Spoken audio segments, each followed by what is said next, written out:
Hello and welcome back, everybody. Gala Dragalia here, and information has dropped at reset, and like I said, I was right.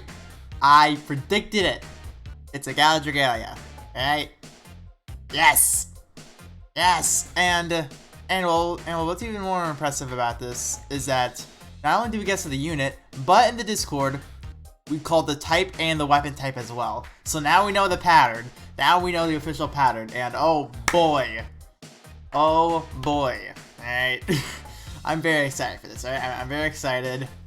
I wanted a Galaxy ever since her Eden mode even happened. So now that it's in the game, it actually looks very interesting. Alright, so I'll be going over the banner, and yeah, we'll then take it from there. So just if you enjoyed this video, feel free to subscribe, join the Discord. Lots of fun in there. There's also stuff that happens that typically doesn't happen in these videos in general. That's also where I do most of my VCs, when I do my streams, when I do I guess call-up videos. I guess sometimes I can do them in there. But other than that, yeah, let's just dive into it. So obviously we have a Galaxy, but one thing to note, we do have new adventurers. They're not limited. I will get to those in a quick bit. But obviously, we're going to start with the Gala herself. Galaxy, right? So the first skill, flame damage, is simple enough. If used during Eden mode, which is her S2, it will change and it will burn, which is very nice. So she can inflict her own burn. Then in Eden mode, granted these are the Fig effect. I love this reference. All right, I don't do religion much, but I do understand the relationship between Eden and a Fig. All right, and like I said, I find that reference hysterical. All right. And activates Eden mode for 20 seconds. So for 20 seconds, that's Eden mode. So during Eden mode, Fig will automatically attack foes. Based off of like a little, I guess, preview, it showed like a little drone above her. And well, I'm assuming that during Eden mode, that is Fig, the little drone. This automatic damage will not be treated as skill damage. So if the skill is used during Eden mode, a variant called Eden code 01 Keter will be used, and it deals with flame damage. So that's pretty cool. So apparently during Eden mode, it does a lot more. But Fig itself, it counts as a regular attack. But then when you get Eden mode again, well, if you get Eden mode again during Eden mode, well, so it will then be a second skill.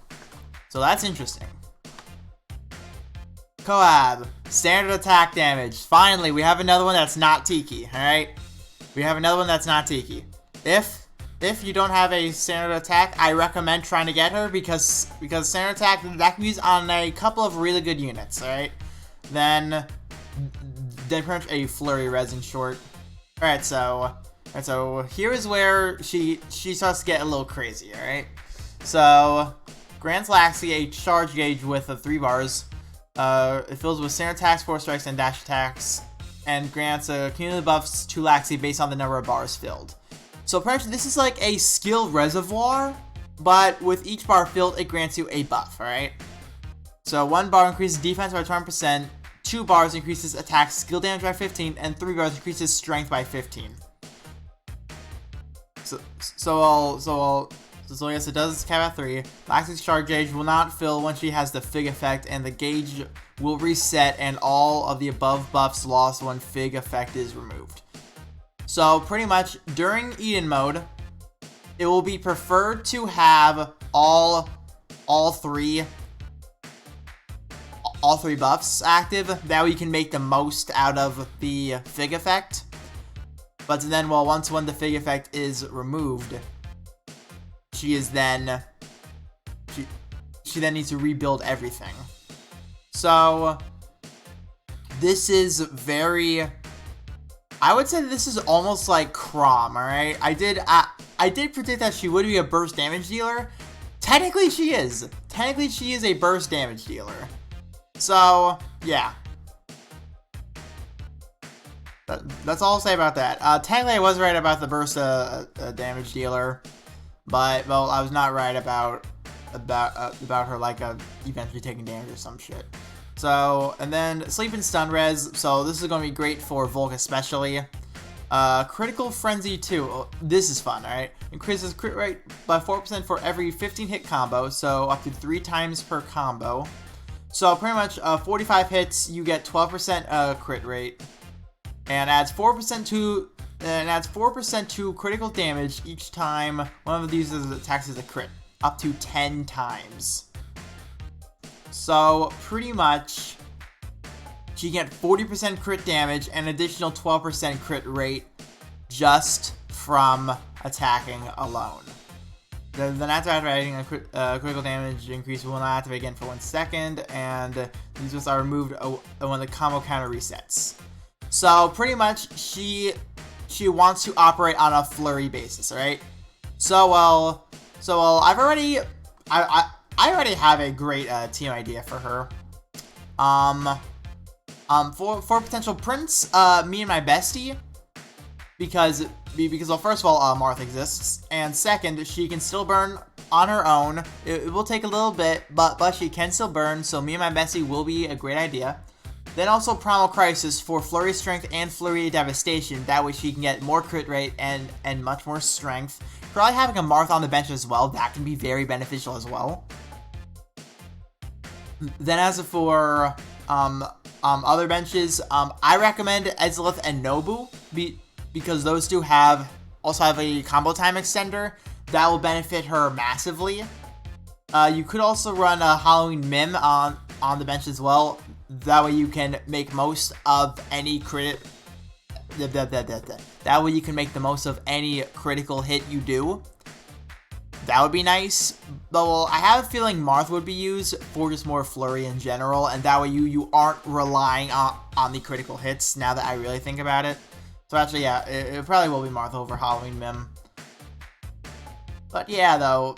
She looks nuts, alright? She looks nuts. I can't wait to use her. She's going to be a standard attacking queen. Alright? It's going to be great. So now we move on to summer units, alright? I did predict at least one would be wind, and sure enough, they're all wind, actually. So technically, I was right about that too, which is great.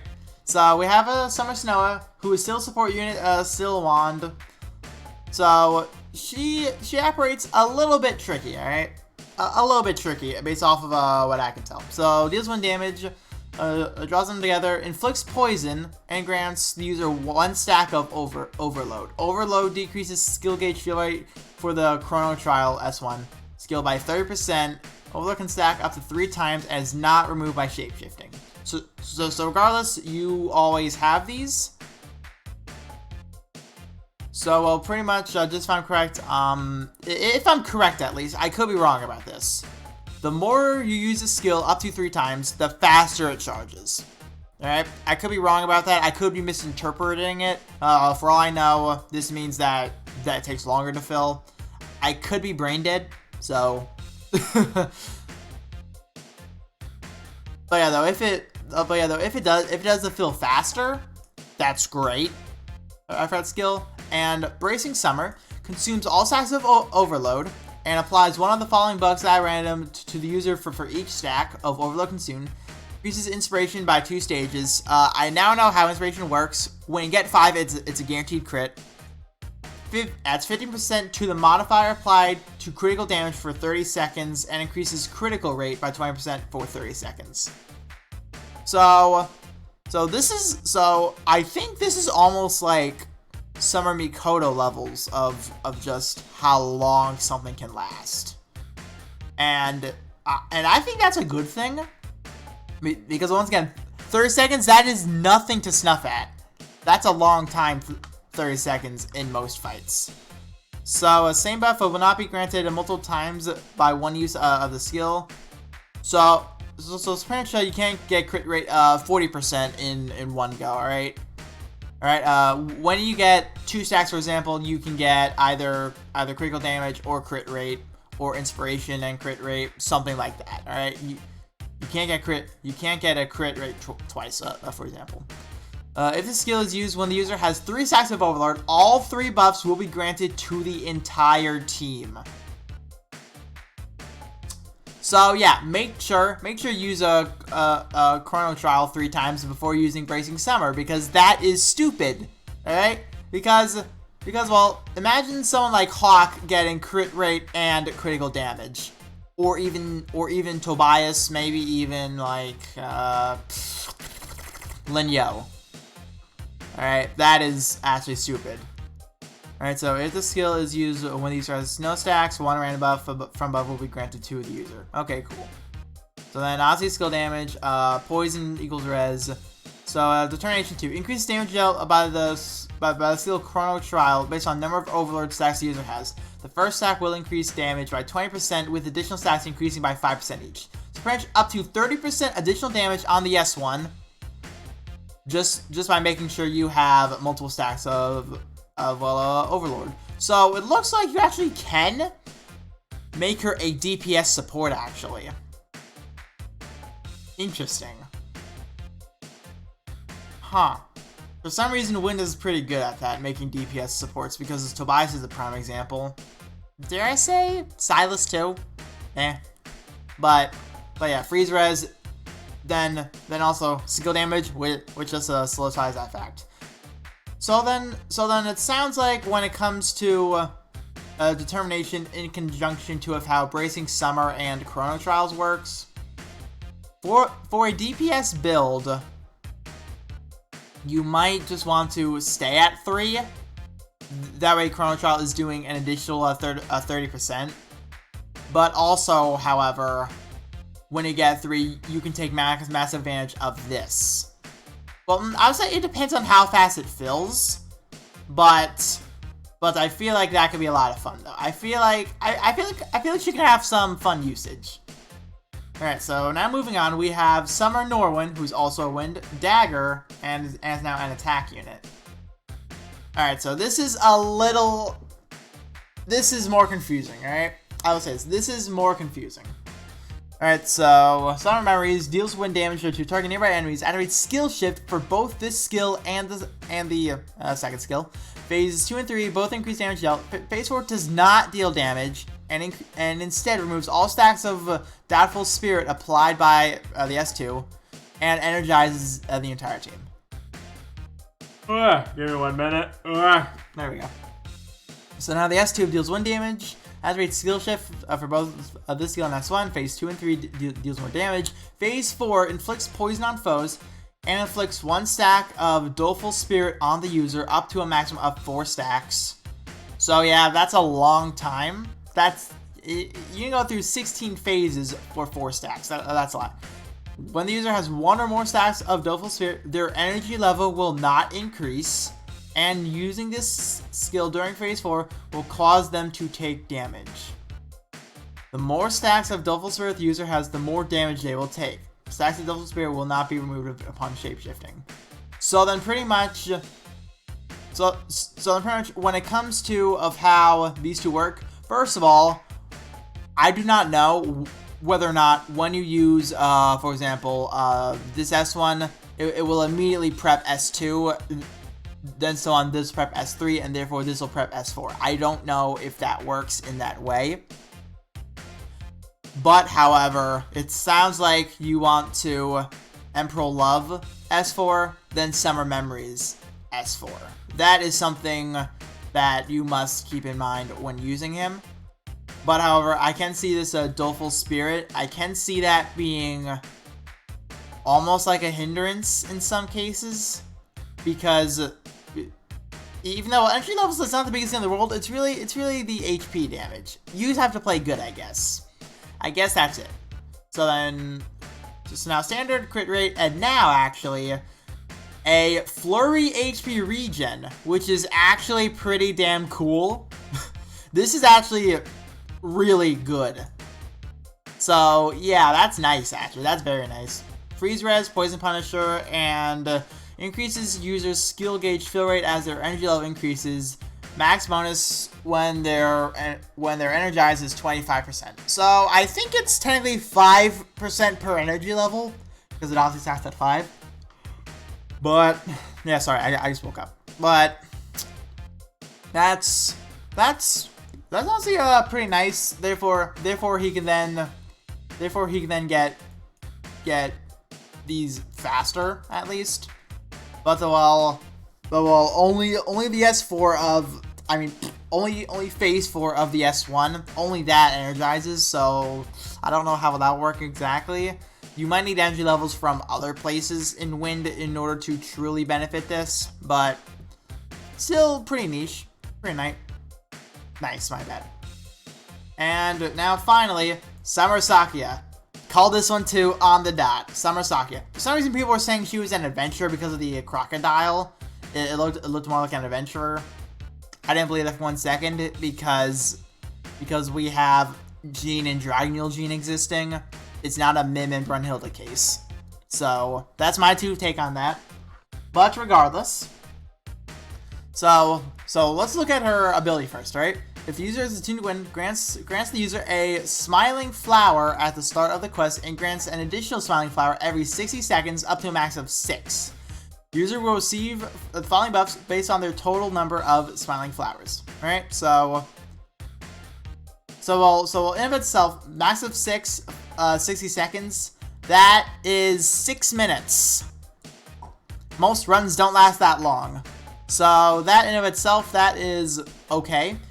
But however, one flower, that gives you the strength 40%, which is nice, alright? Popstar Siren has 40% strength, but other than that, 40% strength, that's to be honest. That's not exactly nothing to be proud of. But however, she does make up for it. So 2 flowers increase defense by 10%, and 3 flowers increases skill damage by 50%. Having this skill damage at 3 flowers actually is very nice, because 3 flowers you get a flower every 60 seconds, so 3 flowers, that's 180 seconds. And do some simple math, that's 3 minutes. A standard run lasts about 3 minutes. So for example, for Ciela, by the time she's in break, you have this. So therefore, you have strength 40% and skill damage 50% when they should enter break. That's very nice, actually. But however, my main thing is that it's only strength 40%. But however, I shouldn't complain too much because technically that evens out, alright? Because skill damage dragons, their strength 20%, skill damage 90%. This is skill damage 50% and strength 40%. Sorry, and strength 40%. So therefore, it kind of levels out. But once again, it takes a while to get to that point. So then 4 flowers is then reduce water damage by 5%. They skip 5 for some reason. And 6 flowers is grants an HP regen buff. I'm assuming this is permanent, so that's nuts. Just with the fight, it does last long enough. Now, Seashore Dance restores user's HP, grants the user a smiling flower. So, outright, if you transform, you're getting a heal and a buff.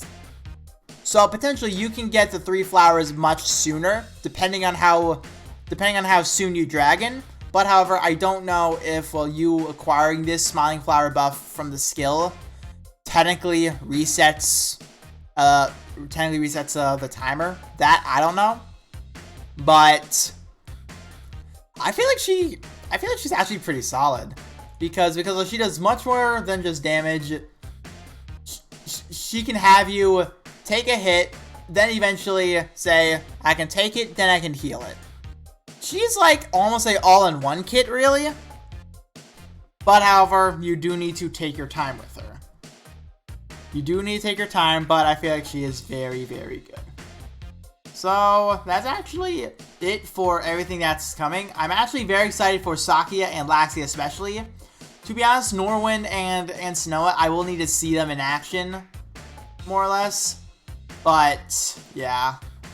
That's about it for this video. This feels like a longer video, but hopefully you guys have enjoyed. Hopefully you guys are excited as well. So, I'm going to leave on a note of feel free to join the Discord down below. Feel free to subscribe to the channel to stay up to date on information. And I'll see you all in the next video. See ya.